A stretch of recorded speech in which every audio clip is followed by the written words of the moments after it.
اور یہ پتہ ہے کہ آرٹس کونسل میں سجے علم و ادب میلے کا آخری روز مختلف سیشن سمیت آج کتب کی رونمائی بھی کی جائے گی۔ مزید جانتے ہیں نمائندہ بول نیوز مریم حسن سے، جو اس وقت صدر آرٹس کونسل احمد شاہ کے ساتھ موجود ہیں۔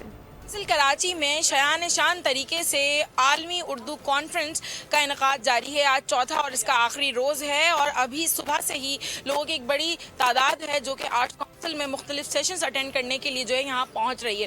اس وقت صدر آرٹس کونسل احمد شاہ صاحب ہمارے ساتھ موجود ہیں، ہم ان سے جانتے ہیں سر کیا توقعات تھیں اس دفعہ اور کیسا فیڈ بیک رہا لوگوں کی جانب؟ توقعات ہمیشہ میری اچھی رہتی ہیں کیونکہ ہمارے کوئی مخفی مقاصد تو ہیں نہیں۔ ہمارے مقاصد ہیں اس شہر میں روشنی رنگ بکھیرنا، ہمارے مقاصد ہیں اپنے ادب کی ترویج کرنا، اپنی ثقافت کو رائج کرنا، ساری دنیا تک یہ پیغام دینا کہ ہم کسی سے بھی کم مہذب نہیں ہیں۔ ہماری زبانیں، ہماری ثقافت، ہمارے رقص، ہماری موسیقی دنیا میں کہیں بھی لے جا کے کھڑی کریں، اگر ہم کسی سے بہت برتر نہیں ہیں تو کمتر تو بالکل نہیں ہیں۔ اور ایک رنگوں اور روشنیوں کا پیغام ہے۔ پھر سب سے بڑا جو کام ان 17 سال میں ہوا ہے، ایک نوجوان نہیں آتا تھا، اب 95 یا 99% نوجوان اس کانفرنس میں نظر آتے ہیں۔